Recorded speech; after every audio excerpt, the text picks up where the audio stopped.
Welcome to the deep dive. Today we're tackling a really disturbing case, Jeffrey Dahmer. It's definitely a heavy one. Yeah.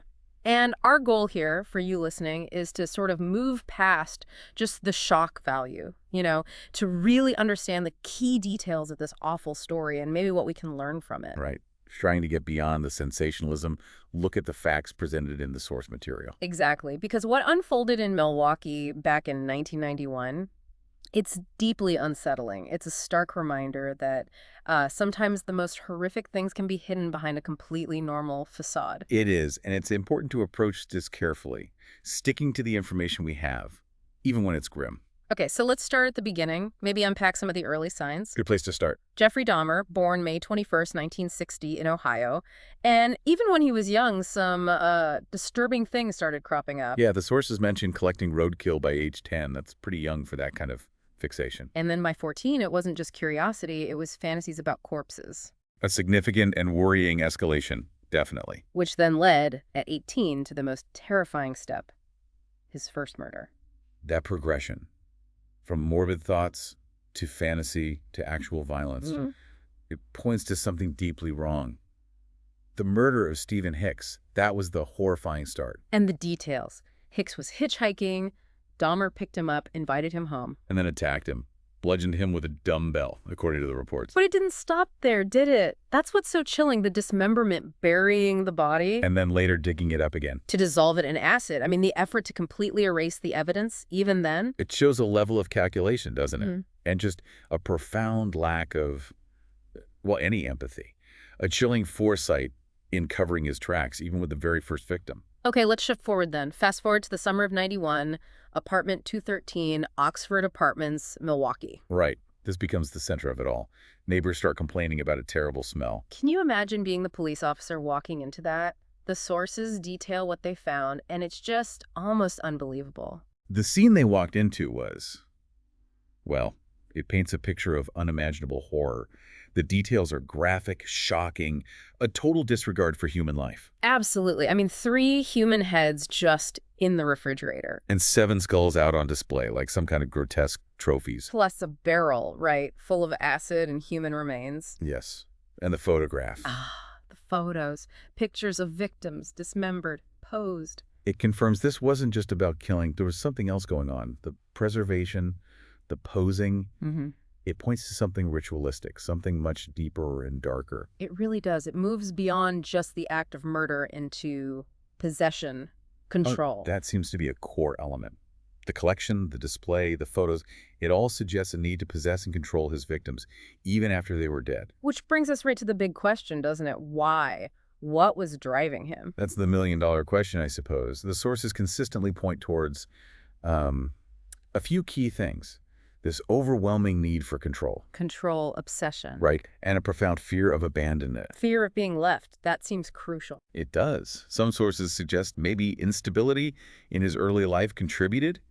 It's hard to say for sure, but that intense fear could explain in a very twisted way why he tried to keep his victims with him. Through these horrifying means, drugging them so they couldn't leave. Exactly, incapacitating them. But then there were the so-called experiments. Oh, God, yeah. Drilling holes into their skulls, injecting acid. His stated goal, chillingly, was to create these sex zombies. Pliant, permanent companions. He actually said in court, didn't he? I wanted them to be with me forever. It just gives you a cold feeling thinking about that mindset. It's a deeply disturbing window into his psyche. You have these clinical diagnoses, borderline personality disorder, necrophilia, antisocial traits. But they almost feel inadequate, don't they, to explain the sheer horror. They provide labels, but maybe not a full understanding. And it's crucial to remember, despite all this, the courts found him legally sane. Which is another complex layer to this whole thing. Thankfully, this pattern, this horror, it did come to an end. Yes, because someone managed to escape. Tracy Edwards, July 22nd, 1991. That was the turning point. Absolutely pivotal. Edwards was handcuffed, but somehow he got away. Ran out and flagged down police. The sheer terror he must have felt, and the bravery to actually escape and get help. It's incredible. Unimaginable. His courage directly led to Dahmer's arrest and stopped him from killing anyone else. And once the police were involved, the full scale of it all just came crashing down. The arrest, the search of the apartment, then the realization hits. 17 victims. 17 lives lost, ranging in age from just 14 up to 32. Such a wide range. And the sheer number is staggering. It underscores how long he got away with this. And another point the sources raise, the demographics of the victims. Mostly young men, predominantly Black, Asian, or Latino. Yes, and that led to some really difficult questions later on about whether their race and background perhaps played a role in why it took so long for him to be caught. Did the police response differ? It's a heavy question. A very heavy question indeed. So after the arrest came the legal process. Dahmer pleaded guilty. But importantly, not insane. He insisted he was guilty. And he confessed, right? Described everything. Apparently quite calmly. Matter of fact, almost detached, which is in itself incredibly chilling. This sentence reflected the horror, at least on paper, 15 life terms. Basically, almost 1,000 years. A sentence designed to ensure he'd never walk free. But he didn't serve much of it at all. Only 3 years in prison. that's right. His time served was incredibly short, given the sentence. His reported lack of remorse in court just adds another layer to how disturbing his personality seemed. Because in 1994, his life ended in prison, killed by another inmate. Yes, bludgeoned to death by Christopher Scarver. A violent end to a violent life. But his death didn't end the story, did it? The impact. It continues. Absolutely not. The suffering he caused his victims, their families, that lasts. The repercussions are still felt today, very deeply. And Dahmer himself, he remains this figure of, I don't know, morbid fascination for some? He does, which we saw recently, didn't we? With the 2022 Netflix series, Dahmer Monster, the Jeffrey Dahmer story. Right, that brought it all back into the spotlight. Huge audience, massive obsession, reignited. But it also caused a lot of pain. The victims' families. Many felt their trauma was being rehashed, exploited for entertainment. Very understandable anger and distress there. Yeah, you can see why. It raises tough questions about how we tell these stories, doesn't it? It really does. How do we handle these horrific events? There's value, maybe, in the reminder that evil can exist, that monsters can look ordinary. That they can be your neighbor, someone who seems normal, interacts normally. Exactly. Living these seemingly mundane lives while hiding just unimaginable darkness. It's one of the most unsettling takeaways from the sources, I think. It really is. It's profoundly disturbing. And Dahmer himself, apparently, he wanted to be remembered differently. Not as a monster, but maybe as someone who just lost control. That's what some reports suggest he expressed. But the irony is stark, isn't it? Completely. Because he's remembered precisely as the opposite. A monster who exerted meticulous, terrifying control over his victims.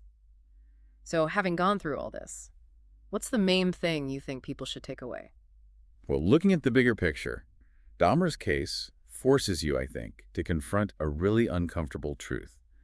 That this kind of extreme darkness can hide inside someone who seems perfectly ordinary. It really challenges your assumptions about people, about appearances. And it does. It makes you question how well we really know anyone and the potential for evil to be masked by normalcy. So you've just taken this deep dive with us into a very dark part of criminal history. Maybe sit with this for a moment. What does it tell you about us, about human nature, that someone capable of such cruelty could blend in for so long? What signals might be missed? How important is it to look past the surface? These aren't easy questions. This case leaves you with a lot to think about regarding evil, deception, and maybe just being aware.